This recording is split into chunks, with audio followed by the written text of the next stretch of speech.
And we're going to start slicing our leeks. Now we're only going to be using the white and light green part of the leek. We don't use this. This is a tough fibrous bit. So I'm just going to go ahead and start by slicing off the tops. I'm going to slice it down the middle. I always look for kind of where the leek naturally kind of comes into a V. And just slice it on down the middle here. And you can really see some of that dirt as you get slicing. All right, I'm going to leave the root end together. It helps keep the slices even. I'm just going to slice into about a quarter-inch dice, quarter-inch half moons here. Okay, throw away your root ends. Take your lovely leeks and plop them into your bowl of water. Okay, so I'm just going to go ahead and get the rest of these chopped up real quick. Leeks are a member of the allium family. They're like a giant green onion. They're delicious, if you ask me. You can prepare them all sorts of ways. Some people even will just take and grill them. It's a lighter onion flavor than you get from a brown onion or a white onion.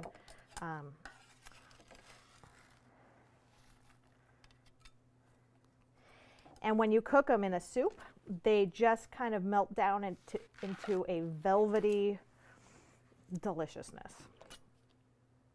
So we'll get these on in.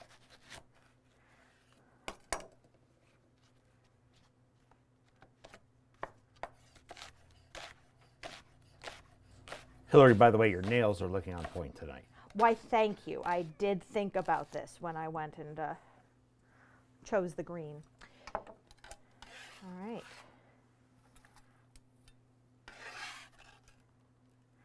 So let's get all of our leeks in. And then you just kind of take your hands and you want to separate them out. Make sure you get everything nice and cleaned out. And what you'll see is that all that dirt and silt and sandiness starts to fall to the bottom. It sinks to the bottom of your bowl. So we're just kind of going to let these sit there for a little bit. And we'll move on to getting our butter melted.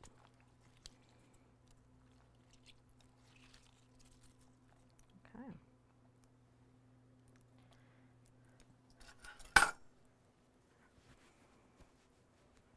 And by the way, to our viewing audience, hey, it's me, Todd, off camera and in the background here. But ask your questions in the chat. We'll be shouting them out to Hillary so she can answer them as we go along here. So we see you. We're grateful that you're here and joining us. Thank you very much for being a part of our live stream today. So yeah, shout out your questions. We'll take them. We'll answer them as best we can. And yeah, we'll put the links to the recipes in the chat as well today. And they will be up a little later today at recipes.feedSCV.org. Okay, so now, like all good recipes, we're going to throw in some butter. Hillary, hang on, step back because it's affecting your microphone there. Oh. Which is interesting. I've never seen it do that before. We might have a technical issue. Please stand by. Okay. Maybe slide that a little over to the left, just so we can. Yeah, that's really bad. Okay. How about to the right? Better. Yeah, Better. We'll go with that. Okay. Fine. Sorry, folks. Live television or internet, whatever this is.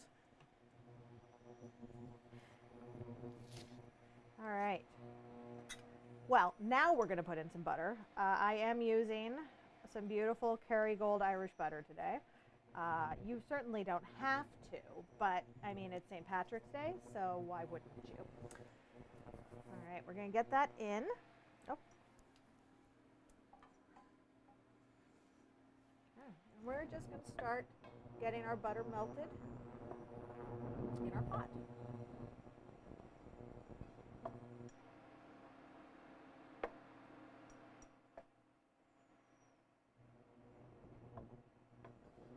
fun part of putting it here is that I really can't see into it unless I stand on my toes, but that's fine. We make sacrifices for all of you. Do you need a booster? No, I'm good. I'm good. I'm gonna exercise my calves. And it's just for a moment. All right. Now that our butter is just about melted, we're gonna go ahead and put our leeks in to saute.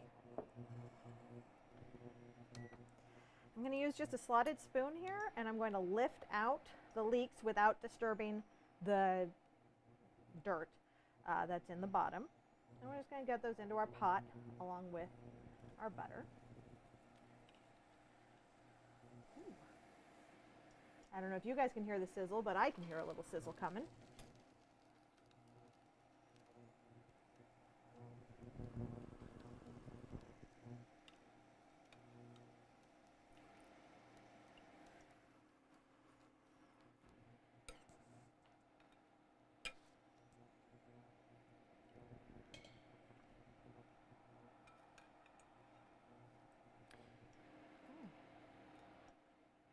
All these little leek pieces in. I'll grab the last few with my hands.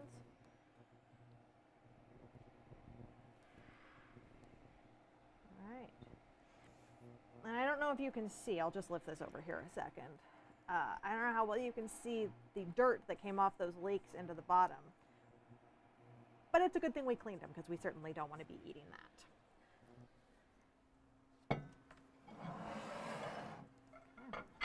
Move our bowl out of the way, and we are going to get to sauteing our leeks.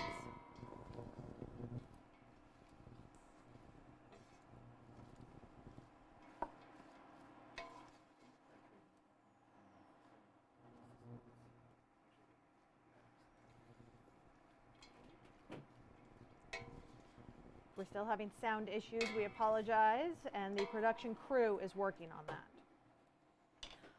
These are going to take about 15 minutes or so to really cook down and soften. So while they do that, we're going to shift to preparing our soda bread.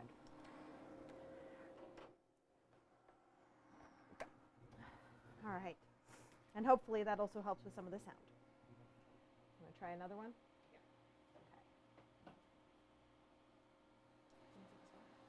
Okay. Sure. We'll step out of frame for a second.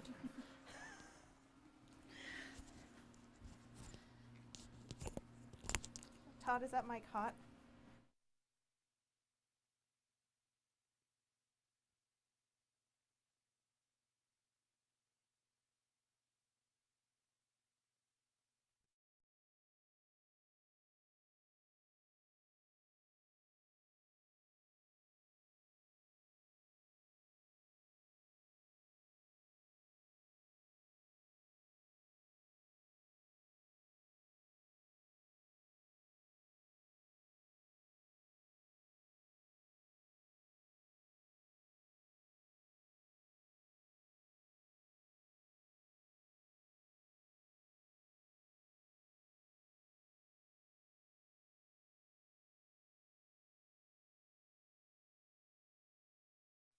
And hopefully now you can hear me. Okay, so while we are letting our leeks soften up in our pot, we're going to go ahead and get started on our bread. This is definitely one of those things that a lot of times I make together, in part because you have these pockets of time that you can use, and both are really fairly simple and easy to make. So our leeks are softening. I have a bowl here with 4 cups of flour. Not bread flour, this is regular all-purpose flour. One of the reasons that soda bread is so common in Ireland is that in Ireland, because of the climate, they can really only grow low gluten wheats, or soft wheat as it's sometimes called. The introduction of baking soda in the 1840s made it a lot easier and a lot more cost-effective for home cooks in Ireland to make bread on a regular basis. So we're starting with our 4 cups of regular all-purpose flour, not a high gluten flour. If you've got fancy flours around, you can even use one that's even slightly softer than a all-purpose. So, in addition to this, we're going to add baking soda. Baking soda as a leavening agent, like I said, made it to the UK and Ireland in about the 1840s. The original use of it, though, was actually with the Native Americans. Native Americans discovered that if they added a type of ash into their cooking, they could actually leaven some bread. But the commercial use didn't really take off until later. We know, especially those of us who have spent some time with the Speakeasy Bakery, we know that we've got, to make bread, typically you have your flour, water, salt, and yeast. It's really just 4 ingredients to make a bread. This bread, instead of using yeast as a leavening ingredient, uses baking soda, and in order to activate the baking soda, you need an acid.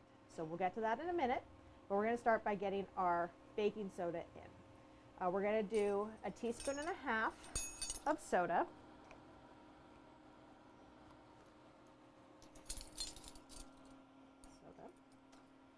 A teaspoon of salt,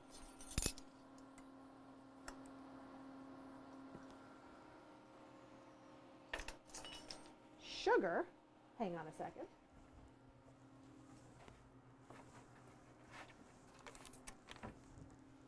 there we go. We're going to do a tablespoon of sugar. Now, like I said, this is a sweet soda bread. There are a lot of different kinds of soda bread because, again, it really comes down to those 4 ingredients in this case.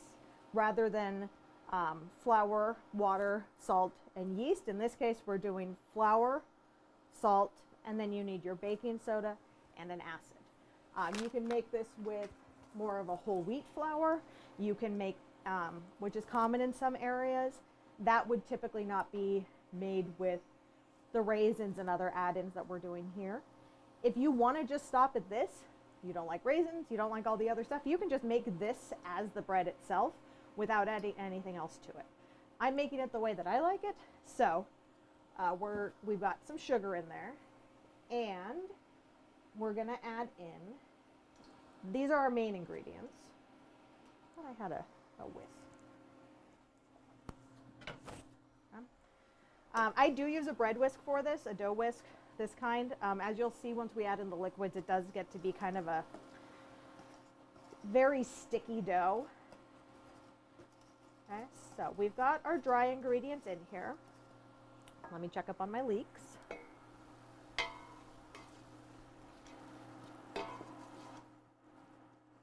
They're beautiful.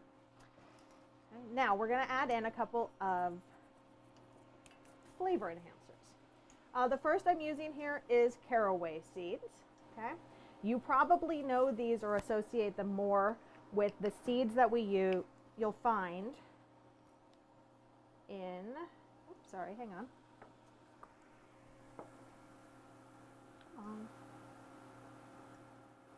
These are very fresh caraway seeds. They are still sealed in their container.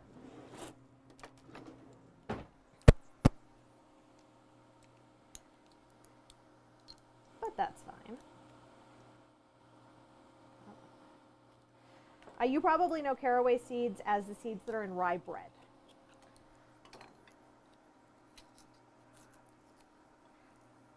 This is something, sometimes the kids don't love them. My kids have learned to like them. They tend to prefer the ones with caraway seeds now. This recipe does make 2 loaves, so there are definitely times where I've just split the recipe in half, made one with caraway and one without. But today I'm making caraway, or I'm putting caraway in all of it, because again, that's how I like it. Right, you can find these at your regular grocery store, usually in the spice aisle. So we'll get those in. And then we're going to put in a cup of raisins. Again, I know raisins can be a little bit polarizing. I like raisins. So in they go. I'm going to use a mix today of regular dark raisins red raisins? What do we call them? Normal raisins. Raisins, and golden raisins. Like raisins, I don't know. Because that makes it pretty. Yeah. So, raisins, and golden raisins. That's what we're going with? Works for me. All right. I do usually give my raisins a quick look just to make sure I don't have any lovely stems like this. That is not good for your bread. Are raisins traditional Irish?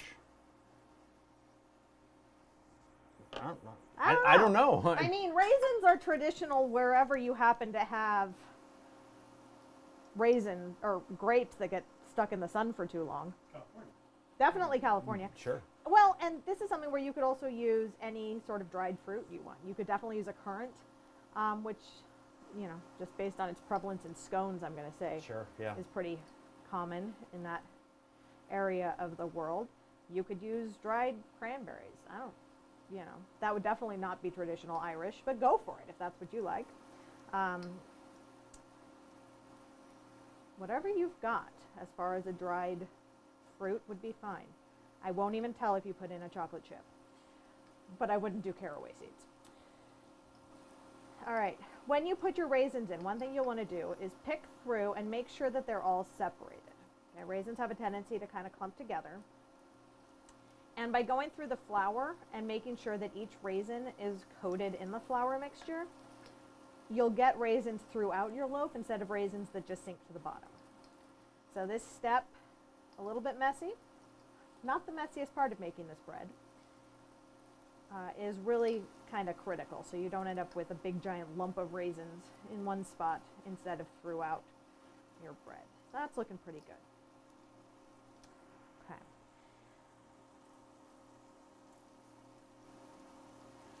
You aren't here, so you cannot smell how fabulous these leeks are coming along, but I'm going to show them to you in a second. We now have all of our dry ingredients in for our bread, so I'm going to set this aside and we'll come back to it in just a little bit.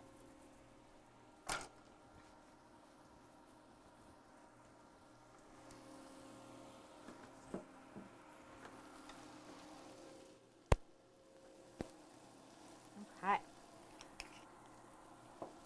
So the leeks are getting soft. They've cooked down a bit.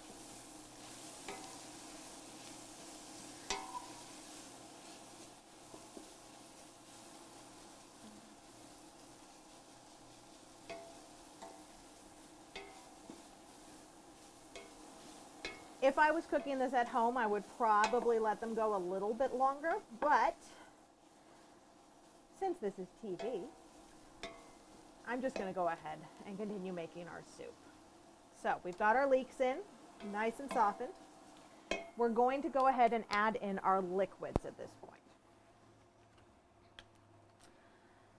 We're going to use 4 cups of broth. If you have a homemade broth, fabulous, use that. If you are vegetarian, feel free to use a vegetarian broth. This is actually a very filling vegetarian soup. So we'll go ahead and get that in.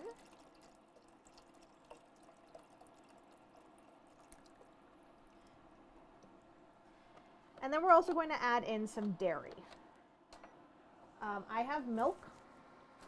You could also use, you know, if you really want to get decadent, you could use a little heavy cream or half and half. The goal, though, is to get, you know, the same amount of liquid.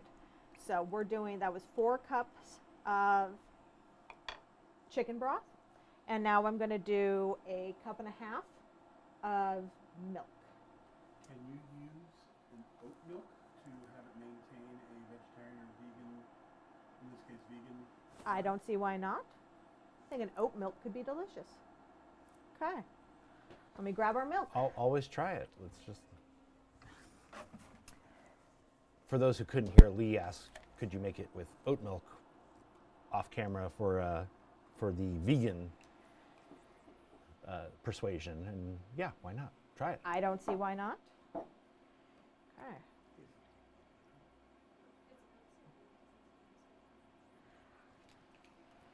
So we're ending up with 5.5 cups of liquid. Feel free to play with that.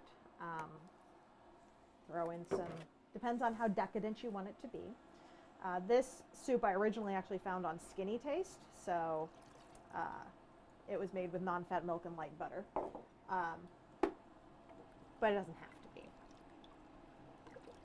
All right.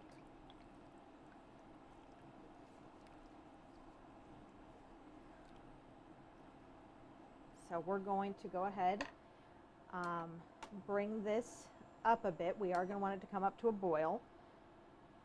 And while that's coming to a boil, we're going to go ahead and add in our oats. I am using steel cut Irish oats. For those who aren't familiar with Irish oats, just pull out a few.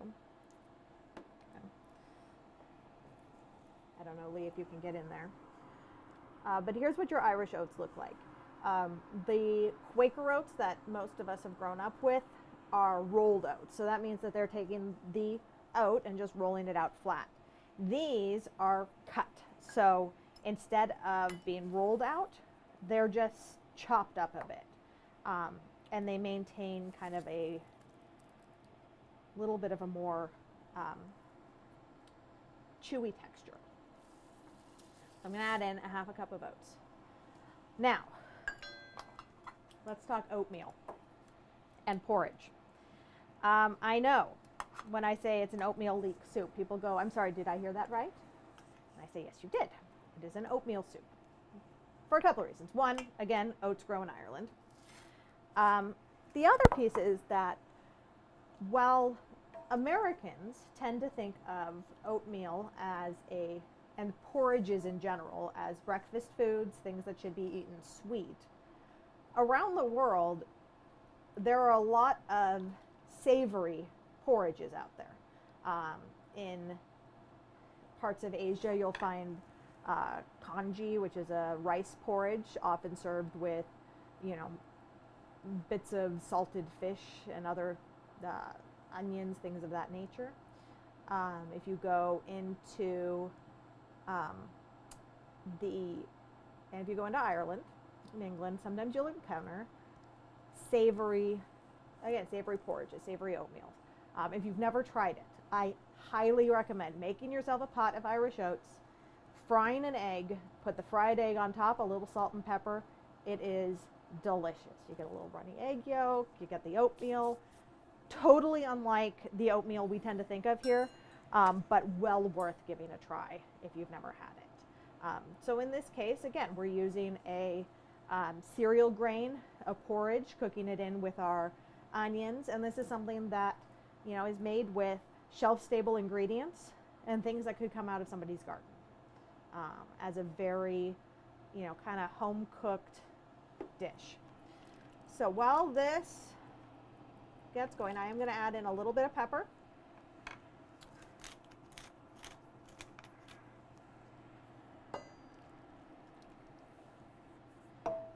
And a bit of salt.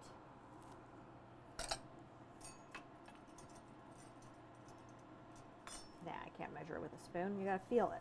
You gotta feel your food. There we go. A little salt in there. Okay. And then again, I'm just gonna set this off to the side to simmer.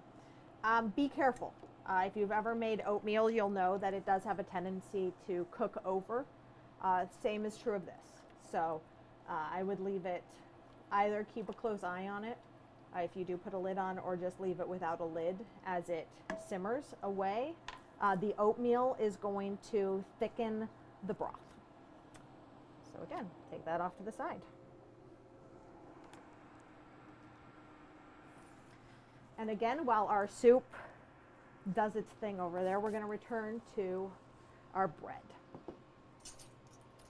So we have added in all of our dry ingredients. We've got our mix-ins, our raisins, and our caraway seeds. Okay. And as we talked about earlier, we have our soda in here. The thing we're missing is our acid. And for this, what we're going to be using is buttermilk. Traditionally, this was even made with spoiled milk at times, because again, you have that acid coming through. But But since spoiled milk is generally hard to come by in the grocery store and not something that we use in cooking, we're going to use buttermilk. Let me grab that. Now, probably 50% of the time or more that I go to make this, I go to my refrigerator and discover I do not have buttermilk. Today we do, which is lovely. But if, like me, you get there and you're at this point and then you go to get your buttermilk and you don't have it, what you can always do is just take some regular milk and a little lemon juice. I think officially they say to do, for every cup of milk to use a tablespoon of lemon juice. I typically just put the milk in a thing and squeeze in half a lemon, and it works out absolutely fine. You still get that texture of buttermilk. If that's the case, you'll want to let it sit though for a little bit. So you might want to check for your buttermilk first. You know, often since buttermilk sometimes lasts so long, I'll have it sitting in the fridge and think, oh, of course I've got buttermilk, and then I get there. Turns out I don't. But again, not a problem. Milk and lemon juice. If you're out of lemons, just use some vinegar. The key here is that we've got to get that acid in so that it'll react with our baking soda, and that way you get a fluffy texture in your bread. So we're going to go ahead. It's like an elementary school science experiment. It is. It's basically a volcano from elementary school that we turn into bread. So we're going to go with 1 3/4 cups of buttermilk. I'm going to go ahead and pour that on in. And this is where things get messy. Back to my dough whisk, and I'm just going to start working that flour in.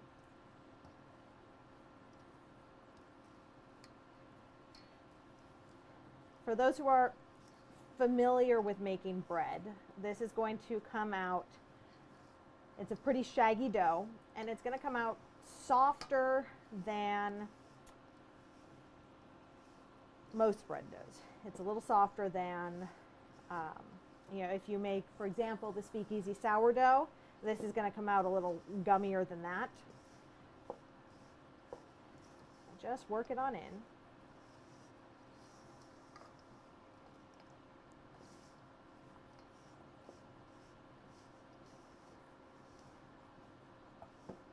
And you can see it's starting to stick to the whisk. And once you've kind of got a shaggy dough coming together, we're going to go ahead and turn this out onto our workspace.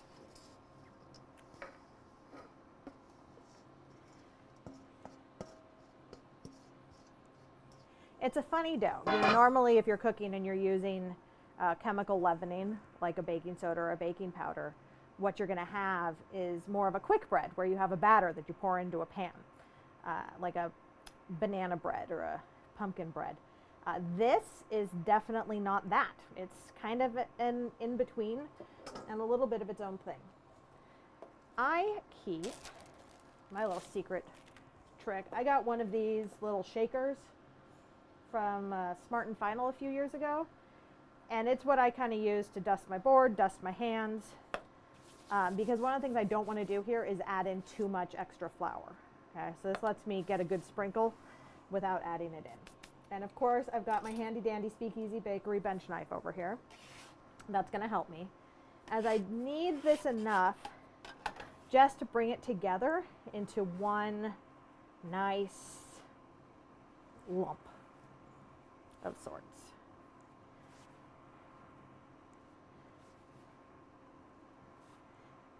It's a funny dough to work with, like I said, so you just kind of do your best.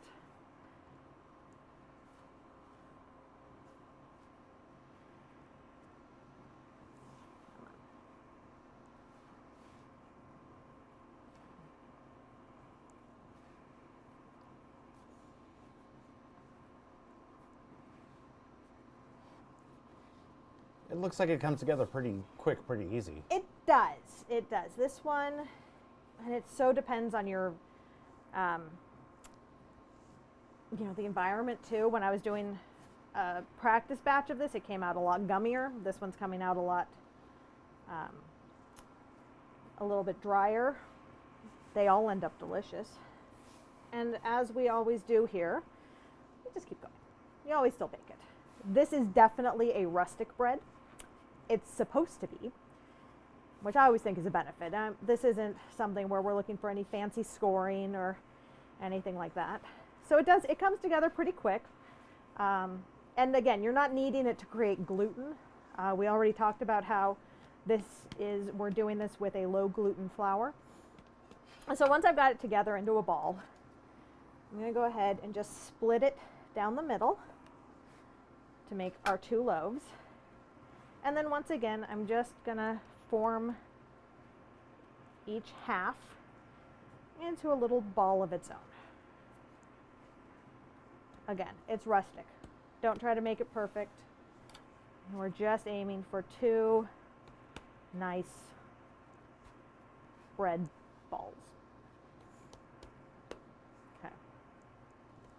There we go. Each one should be about 6 inches in diameter. Okay, and then I'm just going to get a little flour off my hands. I'm going to grab my prepared sheet. Nice save. Thank you. I've got parchment paper on this one. You don't have to grease your cookie sheet for this or put down parchment, but I have had it stick a couple times, so I typically do. Let me just clear this board out of the way.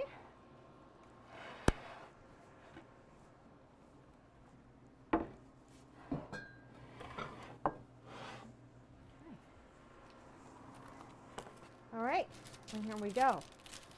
The next thing I'm going to do is check my soup.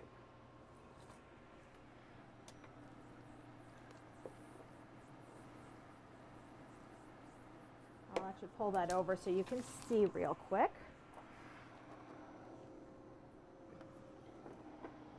So you can see here that it's starting to kind of foam up on the top. That's part of what we're looking for.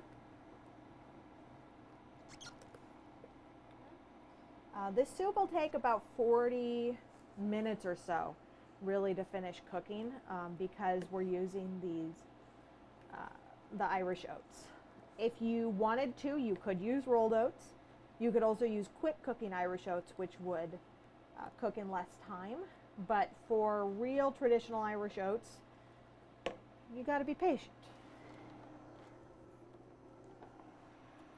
Yeah, and steel cut oats just in general, even American or whatever, steel cut oats, like they always take forever. Like traditionally you cook them overnight even. Yes. That's one of the best is to do a like crock pot oats. You wake up in the morning, you've got them. Yeah. The texture though really just can't be beat, and you can't speed that up with a faster oat. So I like doing it that way. And the Irish oats, we got them at Whole Foods. Which means that they are non-GMO. But they definitely, you want to find the legitimate Irish oats and not, you could get away with Quaker oats, but you're going to have a better experience with the real legit Irish oats. For sure. Yeah, these ones do say, with boiling water, they take about 30 minutes. So that's about on par with our soup, because that's really all we're doing is we're making oatmeal flavored with leeks. Trust me, it's delicious. All right, so we've got our 2 little loaves of bread. The next thing we're going to do is brush them with some butter. Again, this is some nice Kerrygold Irish butter.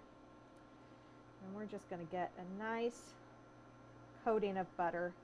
I think my recipe says 2 tablespoons, but just however much butter it takes to make them look really tasty.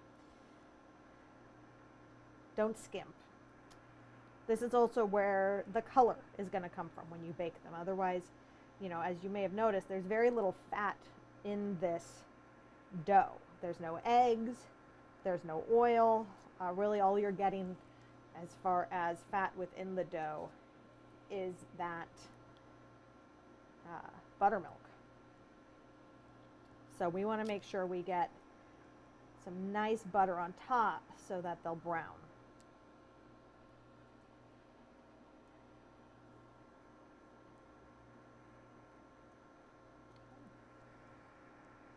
You can see as you start to do this, some of the raisins really start to shine through.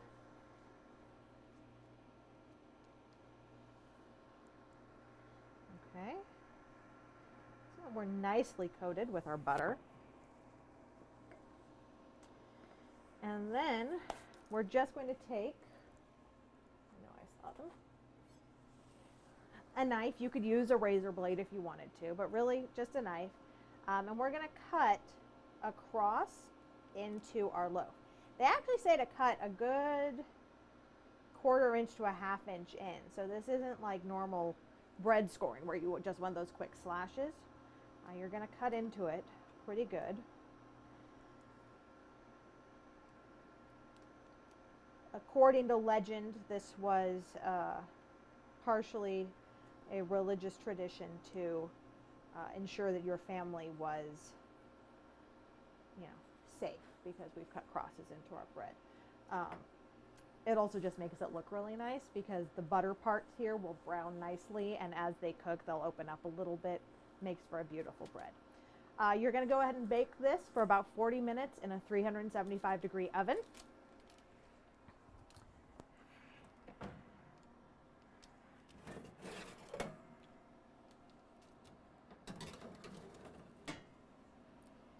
Hillary, Hillary, you're yes. supposed to grab that with a hot Yes, it's something very rather, hot. because you're supposed to fake it like it's actually Ow. coming out of the oven. Ow, that hurt.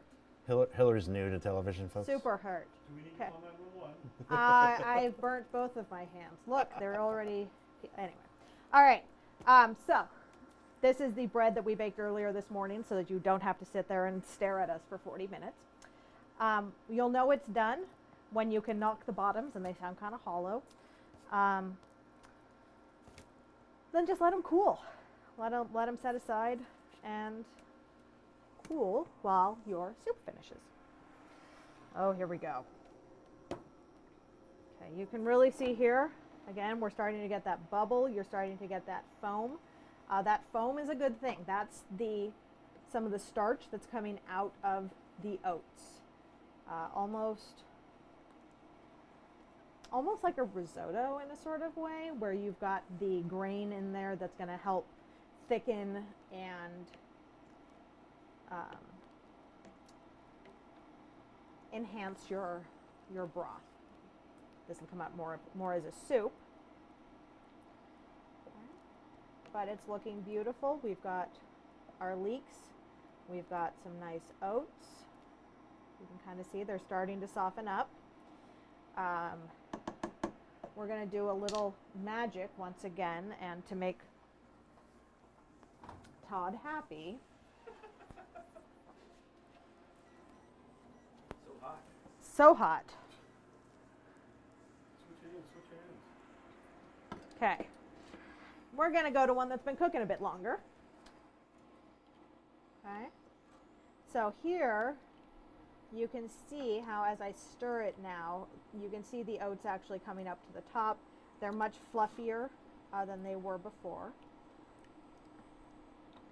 So we'll let this just come back out to heat for a second so you can really see. But when we first put it in, those oats were all just down at the bottom. Now the soup is a bit thicker.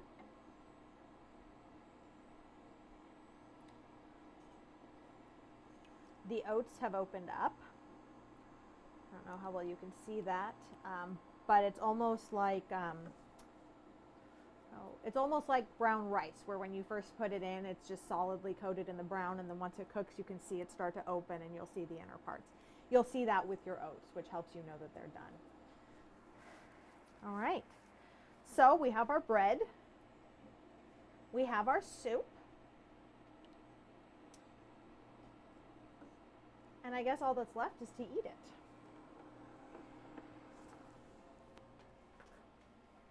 Yeah, the worst part of the day. The worst part. Okay.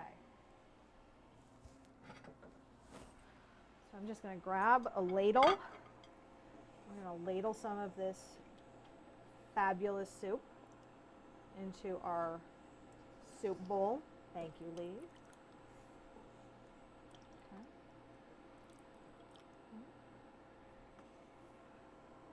There's our soup. I'm going to grab a cutting board.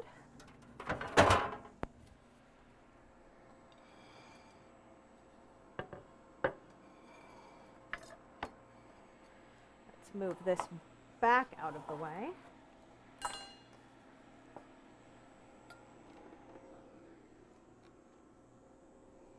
This is my first induction cooktop experience. It's very exciting. All right, and we're just going to cut into one of our loaves of bread.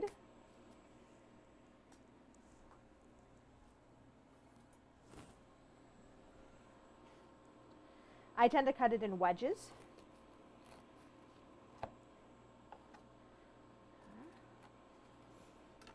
All right, so here you go. You can see how our bread has the raisins all through it. You have some caraway seeds, but this is really what you're looking for. And we're just going to cut it in some slices.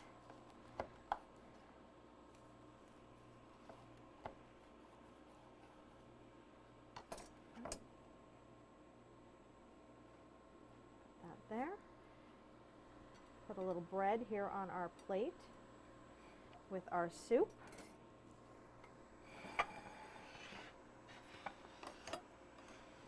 Scoop that over there. Put that there. Here is our soup. We're going to garnish our soup with a few chives. So let me grab a couple things from the refrigerator.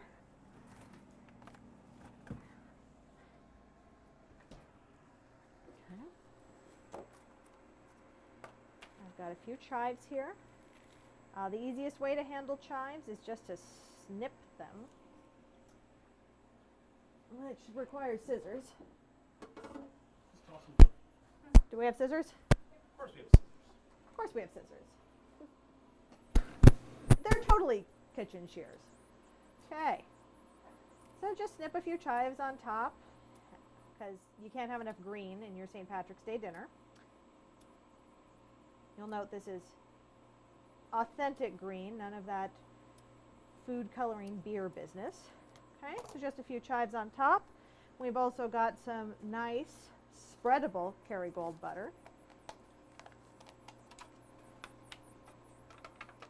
So you want to turn off that induction? I can. Don't want to keep listening to it? Okay, it's still kind of venting.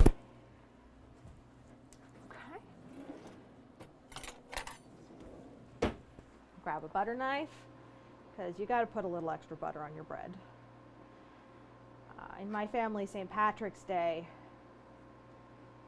was always more important than it otherwise would have been, because really it was St. Patricia's Day.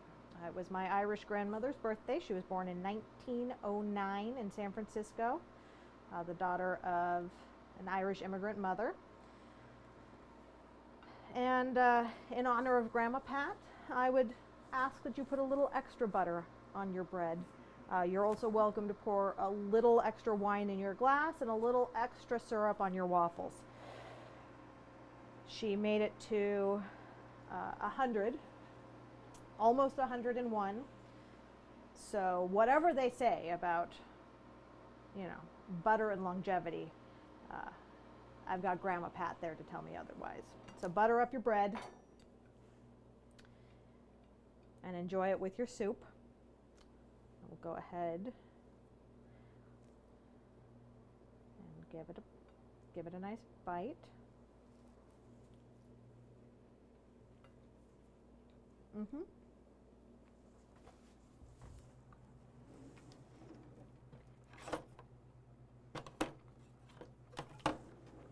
That definitely tastes like what I'm going for. Todd, do we have any spoons? Somewhere. You have to use your fingers. Yeah, we do. I mean, I've got a measuring spoon. gotta. There's none of that I No, think they all we're got out. cleaned and are. Katie, check the tub that's on the right of the rack there. Yeah. In the meantime, I'm just gonna keep eating bread, because I mean, soup is good and all, but use a fork. We have spoons. I know we have spoons. Spoon. Yeah, we should have gotten to the end without one little mistake. Spoon. Spoons. Okay, that was so focused on the cooking. Forgot about the eating part. Oh.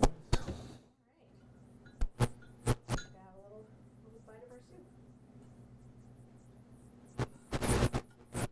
Delicious. I think I may add a little more salt to it, but again, always season at the end. And also in my house, I know that we have different tastes, so a lot of times we season individually once it's done. But the leeks are beautifully cooked. They're nice and soft. The oats are tender. And I'm ready for St. Patrick's Day. Now you are too. I hope that you will give the weird oatmeal soup, as my kids call it, a try. It's one of our favorites at home. And make your own soda bread. It's really quite simple. And again, these are dishes that were invented by home cooks using pantry ingredients and staples that they had on hand. And I'm happy to be able to pass that along to all of you. From the feedSCV kitchen, thank you so much for joining us. Have a happy St. Patrick's Day.